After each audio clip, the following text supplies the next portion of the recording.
Um bom sábado aos queridos irmãos. Um bom sábado à nossa querida e seleta audiência. Por favor, vamos abrir a palavra de Deus em Lucas capítulo 19, verso 37. A palavra de Deus diz assim: E quando se aproximava da descida do Monte das Oliveiras, toda a multidão dos discípulos passou jubilosa a louvar a Deus em alta voz por todos os milagres que tinham visto. Verso 38, dizendo: Bendito é o Rei que vem em nome do Senhor, paz no céu e glória nas maiores alturas. Amém? Esta foi a entrada triunfal de Jesus em Jerusalém. Nós conhecemos bem o relato. E o verso 39 diz assim: Ora, alguns dos fariseus lhe disseram a Jesus, em meio à multidão: Mestre, repreende os teus discípulos. Veja, era um momento crucial no ministério de Cristo. O ministério dele já estava no fim. Foi um dos momentos mais significativos do ministério dele, de nosso Senhor. E, no entanto, o verso 39 diz que alguns dos fariseus disseram a Jesus: Mestre, repreende os teus discípulos. Não entenderam o que estava acontecendo, não entenderam o significado daquele evento expressivo. Ao que Jesus respondeu no verso 40, asseguro-vos que se eles se calarem, as próprias pedras clamarão.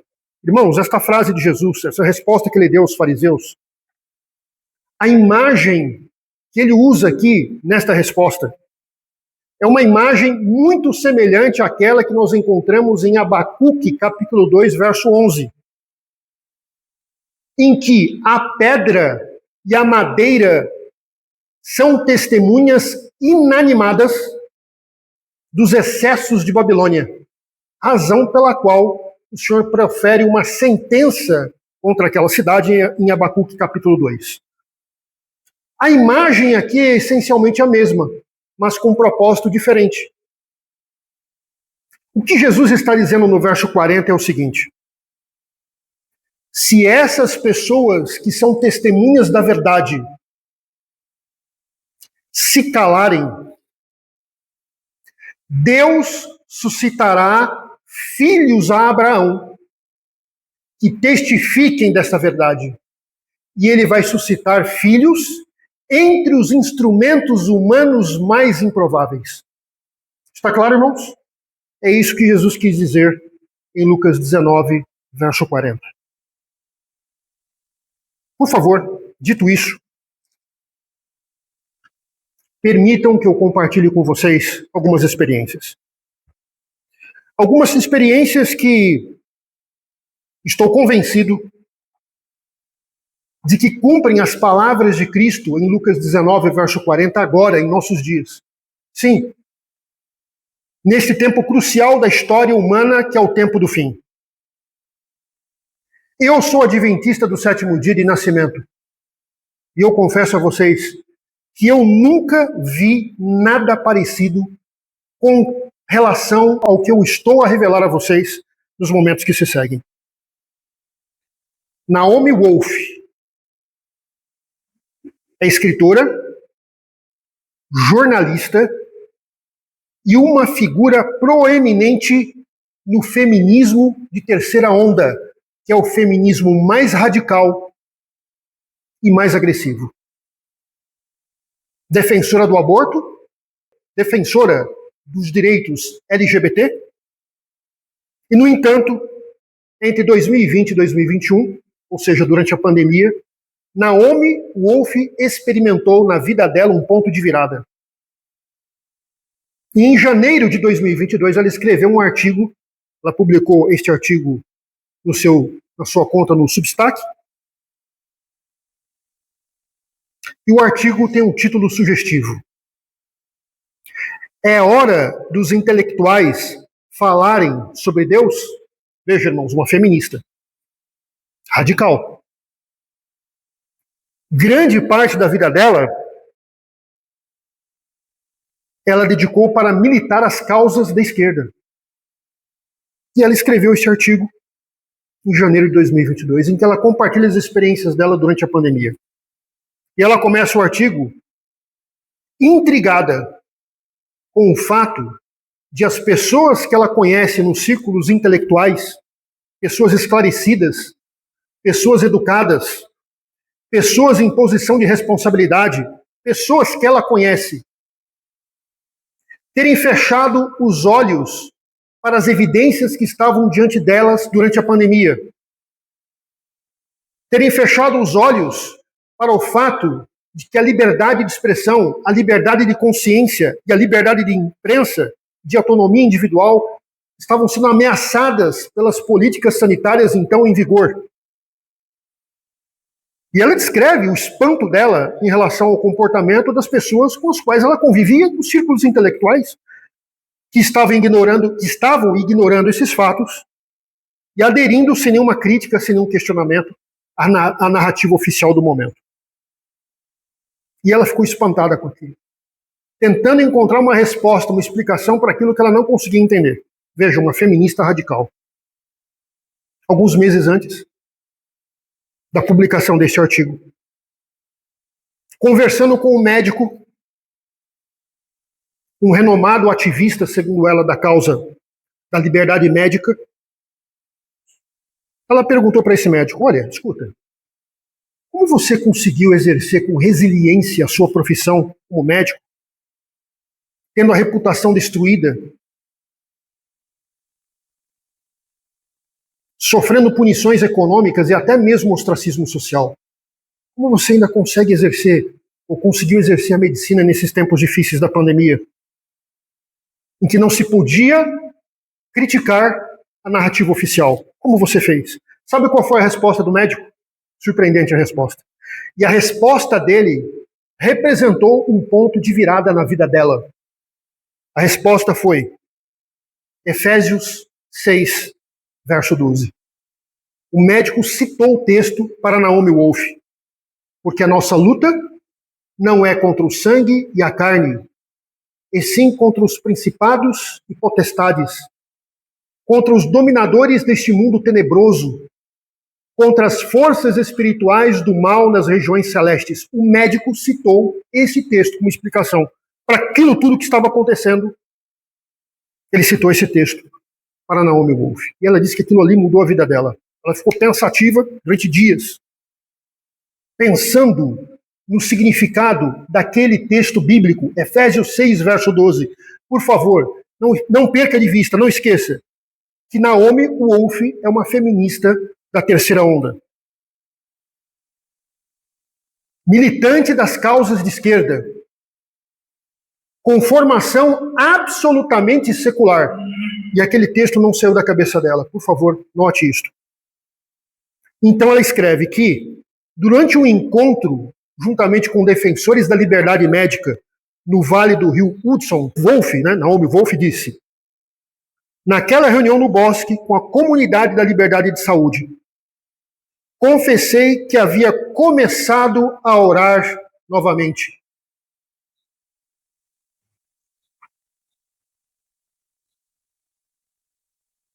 Isso foi depois de muitos anos pensando que minha vida espiritual não era tão importante e certamente muito pessoal, quase embaraçosa, e, portanto, não era algo que eu deveria mencionar em público. Eu disse ao grupo que agora estava disposta a falar sobre Deus publicamente. Irmãos, uma feminista radical, defensora do aborto, defensora dos direitos LGBT, uma progressista, como se costuma dizer. E, no entanto, ela diz aqui: eu estava disposta a falar sobre Deus publicamente. E por quê esse ponto de virada na vida dela? Porque eu havia analisado, ela escreveu, porque eu havia analisado o que havia caído sobre nós de todos os ângulos, recorrendo à minha educação e às minhas faculdades críticas. Ela continua: como escritora liberal clássica em um mundo pós-guerra, dizer essas coisas em voz alta representa um grande salto para mim. Os intelectuais pós-modernos, ela escreve, Ela diz: não devem falar ou crer em assuntos espirituais, pelo menos não publicamente. Devem ser discretos em suas referências a Deus e certamente não devem falar sobre o mal e as forças das trevas. Mas o Wolff acrescenta o seguinte: no entanto, é hora de começar a falar novamente sobre o conflito espiritual. Naomi Wolff, pessoal.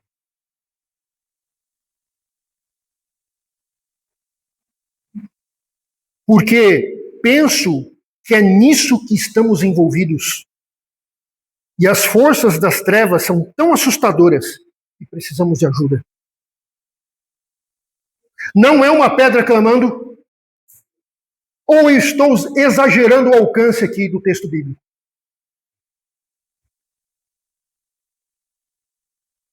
E então, no artigo que ela escreveu, ela conclui dizendo o seguinte: penso que estamos em um momento inédito da história globalmente, em que, pessoalmente, acredito que não temos outra escolha a não ser pedir ajuda a seres ou a um ser melhor armados do que nós para combater a verdadeira escuridão. Naomi Wolff, feminista de terceira onda, defensora do aborto. Não é uma pedra clamando. O Senhor não está suscitando entre nós filhos a Abraão que testifiquem da verdade, ainda que imperfeitamente, testifiquem da verdade, entre os recursos humanos mais improváveis. Não é? Ou eu estou exagerando? Peter Thiel. Peter Thiel é um bilionário.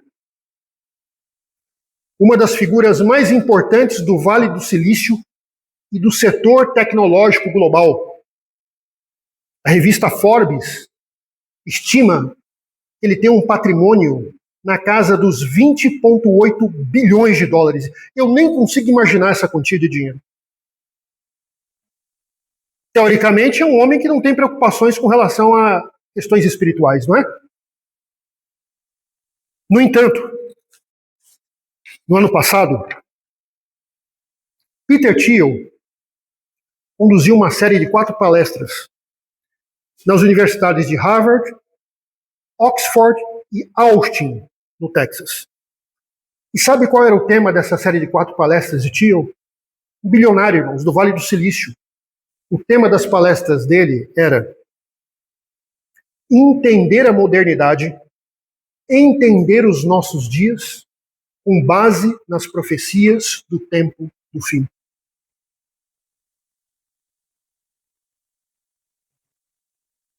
E qual é o tema? O anticristo. Um tema caro ao livro do Apocalipse em relação aos eventos finais. Por favor, irmãos. Peter Thiel, bilionário, fundador da Palantir, membro do conselho do Facebook, um homem da tecnologia. Para ele, o anticristo não é mera fantasia medieval. O anticristo é negativo. Ele diz isso na palestra dele. Isso está em harmonia com Daniel 7, verso 25. E Apocalipse 13, verso 7. O anticristo, além de ser negativo, também é dependente. Isso está em harmonia com Daniel 8, 24, Apocalipse 13, 1 e 2. E o anticristo rejeita Cristo e os valores cristãos. De acordo com Daniel 8, 25, Apocalipse 13, versos 5 e 6. Ao mesmo tempo em que oferece uma imitação espúria deles, de Cristo e dos valores cristãos. Peter Thiel, irmãos. Agora note, por favor, de acordo com Jacob Holland, professor de Ciências Humanas, reitor e decano do Programa de Fundações Intelectuais da Universidade de Austin. Irmãos, estamos falando aqui de pessoas de um círculo intelectual muito específico. Gente acadêmica nos mais altos níveis. E Holland, que é reitor e decano na Universidade de Austin, escreveu sobre essas palestras de Peter Thiel. O insight de Thiel é que, Ao contrário da maioria das imaginações contemporâneas de catástrofe global, por favor, não perca isso. As profecias da Bíblia fazem mais do que puxar nossas cordas internas de pavor existencial. Elas nos ajudam a entender nossos tempos caóticos. Irmãos, um acadêmico comentando as palestras de Thiel, uma figura proeminente do setor tecnológico global, elas, as profecias bíblicas, nos ajudam a entender nossos tempos caóticos. Agora, olha isso aqui, irmão. São palavras dele, não são palavras minhas. Olha isso aqui. Ele dizendo, Mateus 24, verso 24, prevê que surgirão falsos cristos e falsos profetas. E enganarão até os escolhidos. Quem é que está pregando aqui, irmãos? É um adventista do sétimo dia que está pregando aqui? Ele nem sabe que pregou aqui. Esse acadêmico não sabe as implicações do que ele fez aqui. Mas nós sabemos. À luz da palavra de Deus e do testemunho de Jesus, nós sabemos. Em outras palavras, o decano aqui continua, o anticristo tentará parecer mais cristão do que o próprio Cristo. Irmãos, o que está acontecendo aqui? O que está acontecendo aqui, meus queridos e amados irmãos e amigos? Não está o Senhor Deus suscitando instrumentos humanos aqui nos lugares mais prováveis para testificar de assuntos concernentes à verdade presente? Por favor, irmãos, será que só eu estou enxergando isso aqui? Não está Deus aqui suscitando filhos a Abraão, dentre os recursos humanos mais improváveis, para testificar ou dar visibilidade à verdade presente? Irmãos, por favor. Samantha Starkey. Samantha é uma americana. E ela tem um canal no YouTube chamado Starkey Farmstead. Samantha não é adventista do sétimo dia. Ela é evangélica. E num vídeo que ela publicou há algumas semanas em seu canal, vejam o comentário que ela fez. Por favor, tenha em mente que ela é uma cristã evangélica. Agora, todos nós sabemos que existe essa pressão por algo chamado lei dominical. E aí ele é uma pedra clamando, meu amigo, ou não é uma pedra clamando? Uma pedra entre aspas, né? Agora, todos nós sabemos que existe essa pressão por algo chamado lei dominical, em que eles literalmente vão invadir a América e nos forçar a adorar nesse dia. Uma evangélica. Não é adventista, é evangélica. A prova vem agora. Bem, eu pessoalmente posso pegar a minha Bíblia e ler onde Paulo diz, sabe? Vocês podem simplesmente guardar o sábado quando quiserem, ok? Não somos ordenados a guardar o sábado. Isso aqui é o pensamento evangélico. A gente sabe que não é assim. A Bíblia ensina exatamente o oposto. Mas ela é uma pessoa sincera, irmãos. Ela só não tem toda a luz ainda, mas por favor, continue ouvindo o testemunho dela, por favor. Ela continua. O argumento tipicamente evangélico. Não é pecado guardar o sábado ou o domingo como sábado. E vocês podem discutir se quiserem, mas eu não estou nessa de legalismo do sábado. A típica conversa de evangélico. Mas ela é uma pessoa sincera, por favor, ouça isso. No entanto, se o governo intervir e nos obrigar a adorar no domingo, podem apostar que eu vou adorar no sábado. A ideia que o homem tem de religião sempre gira em torno de controle. É assim que o homem é. Homem no sentido genérico, né? Ser humano. Você deve adorar e descansar quando o Espírito Santo lhe disser para fazê-lo. E isso deve estar de acordo com o que a Bíblia lhe diz, não com o que o governo lhe diz. É uma pedra clamando ou não é uma pedra clamando, irmãos? Evangélica, americana. Samantha Starkey, no canal no YouTube Starkey Farmstead. Casper Site é um canal no YouTube, um canal britânico. Tem mais de 1 milhão de inscritos.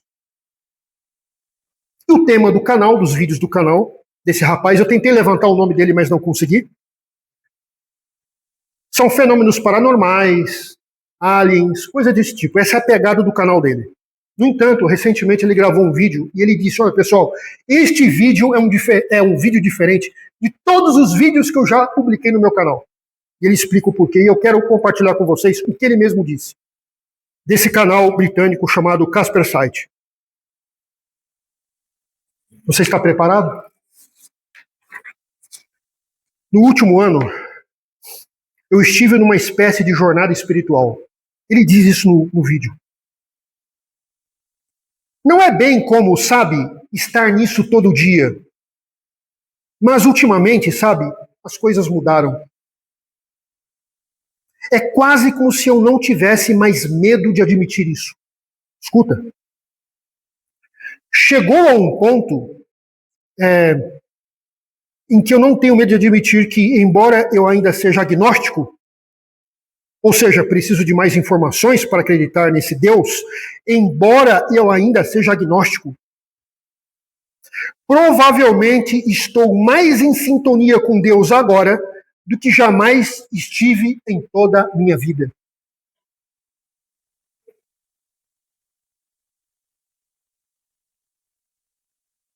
Agnóstico. Ou seja, ele tem dificuldade para acreditar em Deus. Precisa de evidências. Senão não acredita. Agnóstico. Jornada espiritual. Se sente mais conectado a Deus do que em qualquer outro momento de sua vida. Ele vai explicar o porquê já já. E eu não sei o que está acontecendo. Mas eu acabei de ter um pensamento.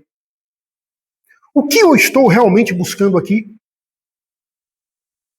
Estou sempre correndo atrás de coisas, desejos e necessidade, mas será que isso realmente vai me fazer feliz de verdade algum dia? Quem é que não faz essa pergunta hoje, irmãos?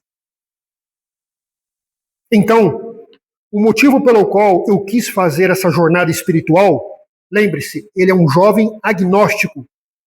É porque não importa o que eu tenha, o que eu queira, ou onde eu esteja, eu quero ter essa capacidade de me sentir contente e feliz comigo mesmo por dentro, certo?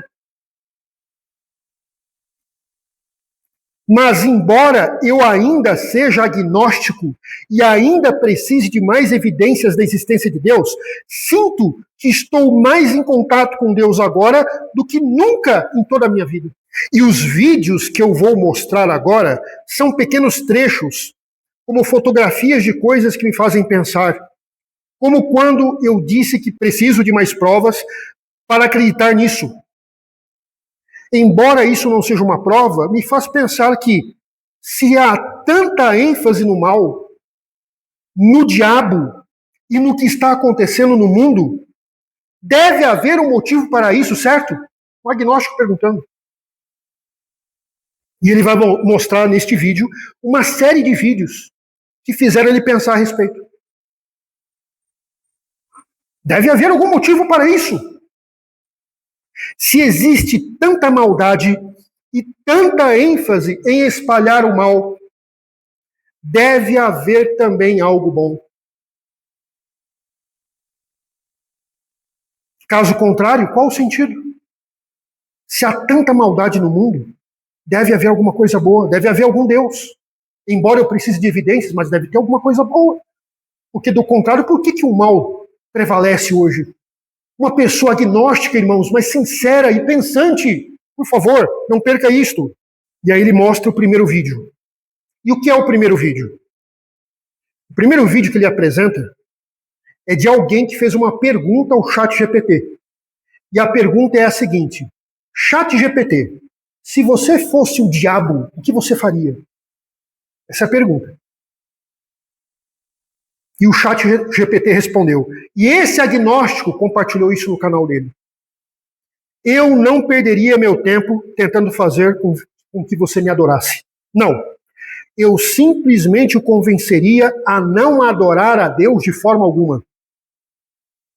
Eu diria que sua verdade é relativa. Sua verdade, minha verdade, até que ninguém mais saiba o que é certo. Eu sussurraria, desde que você esteja feliz, está tudo bem. Eu o manteria ocupado, muito ocupado para orar, muito ocupado para ir à igreja, muito ocupado para refletir sobre questões eternas. Eu colocaria um celular em suas mãos para que você nunca tivesse tempo de cruzá-las em oração. Eu destruiria famílias, tornaria os pais ausentes, os casamentos amargos e as crianças confusas. Se eu conseguir destruir o lar, posso destruir o futuro. Eu dividiria a igreja, discussões mesquinhas, comparações, ofensas, cultura da celebridade. Se eu conseguir que os cristãos lutem entre si, eles nunca lutarão contra mim. Eu o tornaria insensível. Eu glorificaria o pecado nos filmes, o normalizaria na música, o ridicularizaria nas comédias e o celebraria na cultura, até que o que antes o chocava, agora o entretivesse. Eu atacaria sua identidade. Eu faria você questionar quem você é, a que lugar pertence e se você é importante. Eu sussurraria vergonha tão alto que você não conseguiria ouvir a voz do amor de Deus. E apesar de tudo isso, eu nem tentaria provar que existo. Meu maior truque é convencê-lo de que eu não sou real. Porque se você não acreditar que sou real, você nunca resistirá. E o editor do canal Casper Site, ele termina essa primeira parte do vídeo dele dizendo: eu fiquei impressionado com a dimensão disso. É uma pedra clamando, irmãos. É uma pedra clamando. Um agnóstico, irmãos. Uma pessoa que não crê em Deus. Tem dificuldades para crer na existência de Deus. Irmãos, testificando de uma verdade. Perfeitamente? Não. Tem muitos furos? Tem. Mas está fazendo de acordo com a luz que ele está recebendo, irmãos. E Deus está usando isto, e usando as pessoas que eu estou citando aqui, para dar visibilidade à verdade presente. O que isso diz aos adventistas do sétimo dia? Por favor, irmãos. Doug Casey. O senhor Casey, ele é um especulador, um investidor profissional de renome internacional. Ele é filósofo e escritor libertário. Muito requisitado, aliás, viu? Muito requisitado. Recentemente, ele deu uma entrevista ao International Man. Nessa entrevista, eles estavam discutindo sobre as identidades digitais, sobre as moedas digitais e como isso afeta a nossa liberdade, a nossa privacidade e a nossa autonomia individual. E logo no início dessa conversa, por favor, irmãos, meus amigos, olha o que Doug Casey disse.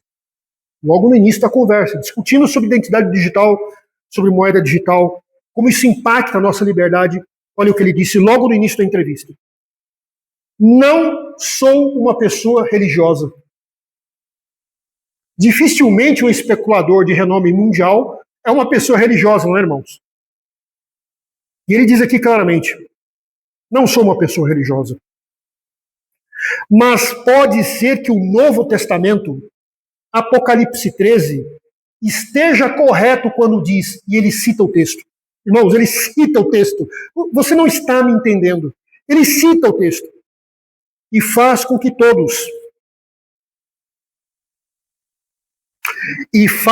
todos, pequenos e grandes,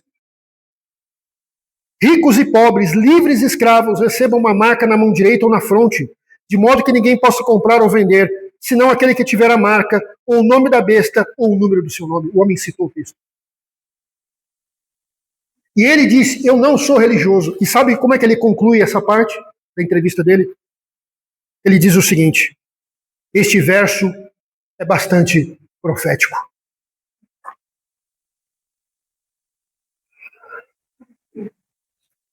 Pedras clamando, meus irmãos, meus amigos, pedras clamando.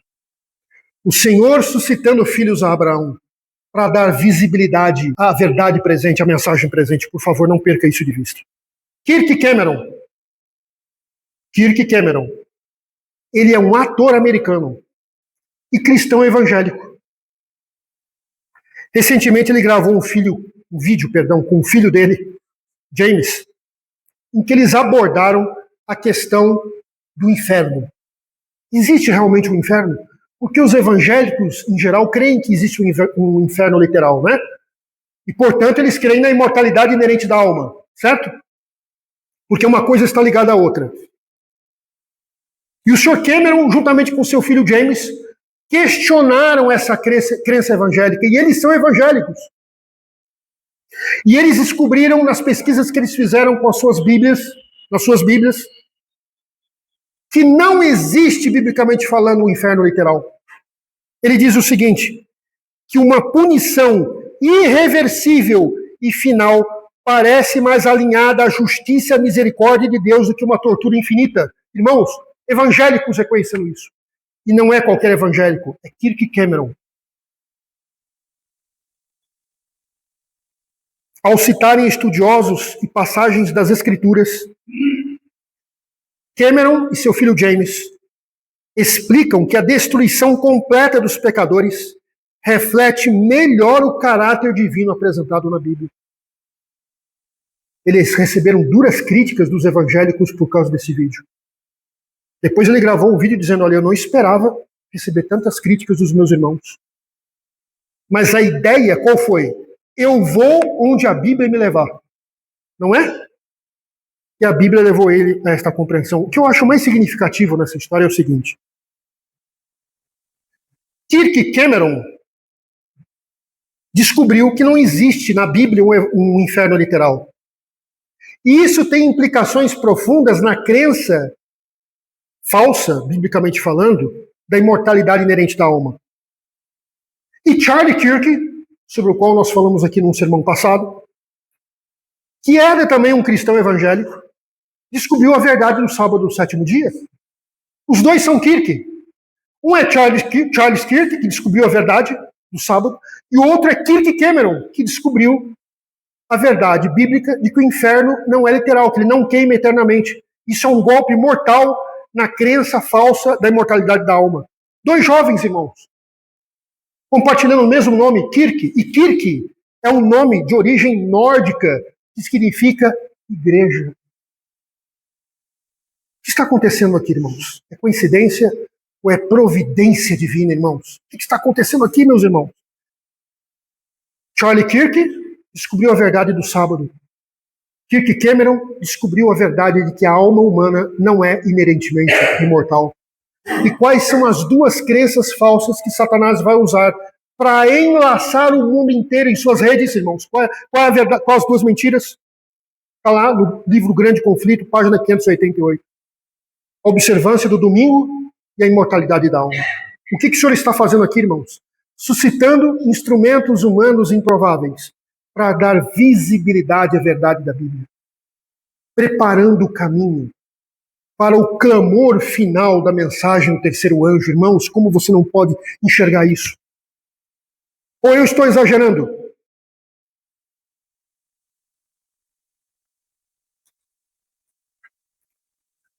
Quero ler para vocês, para concluir, Ellen G. White, Eventos Finais, logo na introdução do primeiro capítulo. O tempo atual, diz ela, desperta interesse em todos os segmentos. Irmãos, ela escreveu isso em 1914, portanto há mais de 100 anos. O tempo atual desperta interesse em todos os segmentos.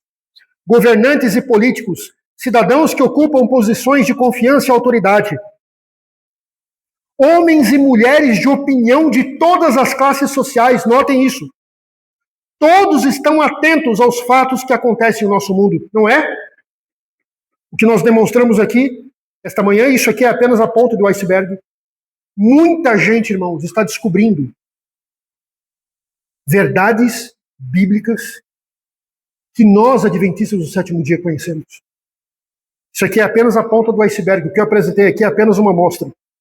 Ellen White continua: as relações tensas e inquietas entre as nações exigem atenção. Essas pessoas estão observando a violência que ameaça todos os ambientes e reconhecem que algo de grande proporção está para acontecer. Ou seja, o planeta se encontra à beira de uma imensa crise e essas pessoas estão percebendo. Ellen White escreveu isso aqui há mais de 100 anos.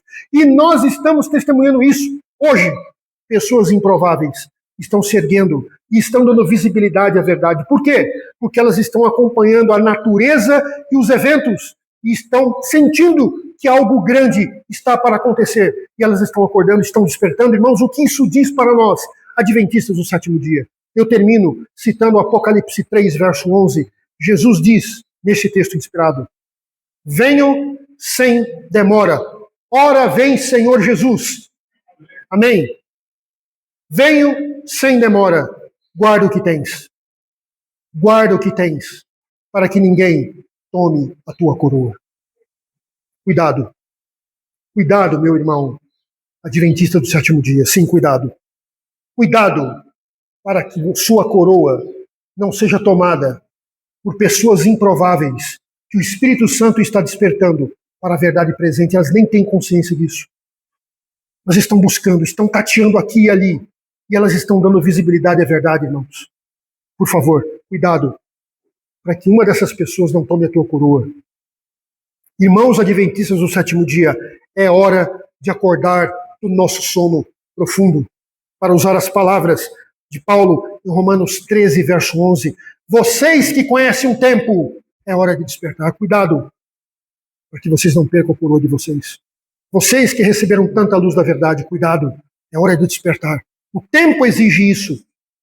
E as pedras estão clamando. Irmãos, que Deus nos desperte, que Deus nos acorde, que Deus nos mobilize e nos encha do seu espírito para darmos a mensagem de Deus, a voz que ela necessita. O Senhor já está preparando o caminho para a mensagem do terceiro anjo. Não vê quem não quer. Que Deus nos abençoe, nos desperte e nos use pelo seu poder. É o meu desejo e a minha oração. Amém e amém.